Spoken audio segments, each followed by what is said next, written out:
So Gautam గారిని మాట్లాడవలసిందిగా request చేస్తున్నాం. Thank you. So Kalyan, firstly congratulations, చాలా చాలా బాగుంది. నాకు కళ్యాణ్ అంటే ఫస్ట్ నుంచి యాక్చువల్లీ లైక్ అగ్ని పరీక్ష చూసిన దగ్గర నుంచి అంటే ఒక కైండ్ ఆఫ్ అంటే బిగ్ బాస్ లో సర్వైవ్ అవ్వగలుగుతాడా అని అనుకున్నా ఫస్ట్ టైం చూసి. ఎందుకంటే చాలా అసలు మితభాషలాగా ఎక్కువ మాట్లాడనట్టు, ఎక్కువ రియాక్ట్ అవ్వనట్టు అట్లా అనిపించేవాడు ఫస్ట్ లో. కానీ స్లోగా చూస్తున్నప్పుడు అదే అతను ప్లస్ అయింది. అండ్ ఎన్ని అతని మీద పడ్డా కూడా అతను లైక్ రైజ్ అయిన విధానం అండ్ అతను వచ్చిన బ్యాక్గ్రౌండ్ అదంతా చూస్తే చాలా మందికి ఇన్స్పిరేషనల్. అందుకే బిగ్ బాస్ లో ఉన్నప్పుడు కూడా కళ్యాణ్ విన్ అవ్వాలని కోరుకున్నా. And Kalyan, you did it. And ఈ సాంగ్ తోని యూ వన్స్ అగైన్ ప్రూవ్డ్ అంటే నువ్వు జస్ట్ బిగ్ బాస్ కంటెస్టెంటే కాదు, నువ్వు ఒక మంచి యాక్టర్ అని చెప్పేసి ఖచ్చితంగా ఈ సాంగ్ తో ప్రూవ్ చేసుకున్నావు. రేపు మొత్తం మన తెలంగాణ, ఆంధ్రప్రదేశ్ రాష్ట్ర ప్రజలందరూ చూసి నిన్ను ఖచ్చితంగా మెచ్చుకుంటారు. అండ్ నీకు చాలా చాలా మంచి మూవీ ఆఫర్స్ వస్తాయి.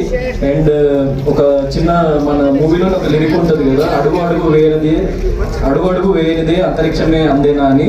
సో ఇది నీ మొదటి అడుగు అని చెప్పేసి నేను భావిస్తున్నా సినిమా ఇండస్ట్రీ వైపు. అండ్ నువ్వు అంతరిక్షాన్ని అందుకోవాలని చెప్పేసి నేను మనస్ఫూర్తిగా కోరుకుంటున్నా. Love you. Okay, thank you so much.